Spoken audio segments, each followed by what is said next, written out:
Assalamualaikum warahmatullahi wabarakatuh. Sobat RH sekalian, jumpa lagi kita di channel yang keren ini. Keren cadas ya. Ya sobat RH sekalian, tadi kita lihat ya sholawat Asgil dari Anies Baswedan ya. Allahumma sholli ala sayyidina Muhammad wa azkilin zalimin bizzalimin wa ahrijna min bainihim salimin wa ala alihi wa sahbihi ajma'in. Jadi sahabat era sekalian, itu sholawat Asgil yang sering dibacakan ya. Dan ini ada satu pernyataan, biarlah yang zalim sama yang zalim itu menyibukkan diri ya. Kita tidak sibuk. Jadi saudara sekalian, jadi ada untungnya dalam tanda kutip Anies Baswedan berpartner dengan Caimin, lebih mudah bagi dia untuk masuk ke kalangan pesantren dan juga untuk bersolawat seperti ini tanpa dicap kadrun ya kan, Wahabi dan lain sebagainya, karena Islam PKB atau Islam NU itu acceptable paling tidak dalam konteks keislaman di Indonesia ya. NU dan Muhammadiyah adalah garis pertahanan Islam di Indonesia ya, dua organisasi besar ini. Walaupun satu kecenderungannya modernis, satu tradisional, tetapi dua organisasi besar ini pilar bagi persatuan umat. Dan Anies beruntung ya ketika di endorse oleh PKB, kemudian juga oleh PKS, sehingga saya katakan sayap kanan dan sayap kiri Islamnya ada di tangan Anies, plus kemudian nasionalis Nasdem. Itu hal yang patut disyukuri, dan menurut saya ya sekalian saja Anies Baswedan menggandeng tema religius ya, nggak ada masalah, karena justru itu yang akan membedakan dia dengan dua capres lainnya. Jadi tujuan kita itu adalah masyarakat religius, adil dan makmur harusnya. Atau kalau ditambah mau demokratis. Jadi masyarakat religius, demokratis, adil dan makmur. Ya. Jadi harus ada religiusitas. Dan orang lebih percaya kalau yang mengusung religiusitas itu adalah Anies Baswedan. Dan dia sudah buktikan track recordnya di Jakarta, walaupun dia adalah berlatar belakang Islam, tetapi dia tidak membeda-bedakan yang berlatar belakang agama lain. Itu yang paling penting.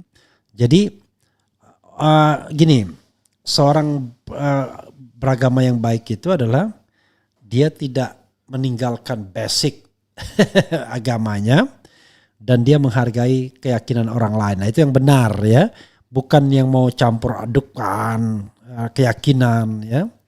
Misalnya kita seorang muslim untuk menghargai orang yang bukan muslim, kita cekek juga botol alkohol ya, itu bukan seperti itu ya. Saling menghargai itu adalah kita let people untuk mengerjakan keyakinannya masing-masing. Yang paling penting adalah tidak saling mengganggu ya, tidak bikin onar atau kerusuhan. Oke. Coba kita baca Kompas TV karena Kompas ya.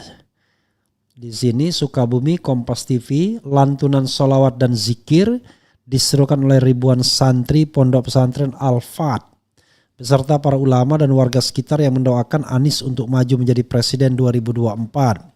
Acara tersebut digelar di Pondok Pesantren Al-Fat, Jalan Merbabu, Kecamatan Gunung Puyuh, Kota Sukabumi.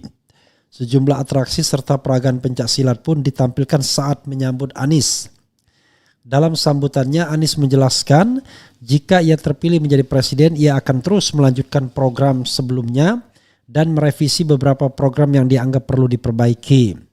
Pemimpin Pondok Pesantren Al-Fat pun mengatakan jika kedatangan Anies ke Ponpes Al-Fat bukan untuk mencari dukungan melainkan meminta doa kepada para ulama agar dapat menjadi pemimpin yang bijaksana. Kemudian kalau liputan 6, salawat ribuan santri iringi kunjungan Anies Baswedan dan ke Ponpes Zikir Al-Fat Sukabumi. Ya sahabat era sekalian, itu hal yang terkait dengan sholawat tadi ya. Dengan kunjungan ke santri ya. Mudah-mudahan nanti salah satu kampanyenya adalah zikir akbar gitu. Ya, atau istighosa. Dan dalam konteks ini Anies Baswedan yang barangkali paling fasih untuk melafalkan. Tadi kita lihat ya, Anies ikut melafalkan. Rasanya agak beda lah dengan calon presiden lainnya ya. Agak bingung juga mau melafalkan. Ganjar mungkin masih bisa catch up. Tapi entah kalau Prabowo Subianto disuruh melafalkan sholawat Azkil, bingung dia ya. Mungkin maybe kita nggak tahu persis ya. Dan sekali lagi jangan terlalu khawatir dengan soal politik identitas ya. Identitas keagamaan itu penting dalam kehidupan berbangsa dan bernegara. Karena orang yang masih mempermasalahkan identitas agama orang lain itu belum selesai dengan Pancasila. Kalau selesai dengan Pancasila adalah Anda nggak akan persoalan lihat orang beragama itu. Karena kehidupan religius beragama itu bagian dari Pancasila, sila ketuhanan yang Maha Esa. Dan hidup kita bayangkan tanpa religiusitas. Apa yang paling kita kenang dalam hidup ini sobat era sekalian? Ya kalau saya ya waktu kecil ketika puasa, lebaran kan begitu. Pulang kampung orang tua ya, dan unfortunately mereka sudah berpulang, mudah-mudahan Allah Subhanahu wa taala menempatkan di tempat yang terbaik di sisinya. Jadi bayangkan manusia tanpa religiusitas akan kering sekali. Jadi sobat era sekalian, jangan terlalu khawatir didikte seolah-olah takut ya. Nah, memang yang harus dicari Anies sekarang ini ya tentu tidak hanya sholawat, tapi juga tim pemenangan. Siapa ketua tim pemenangannya? Apakah Gatot Nurmantio misalnya?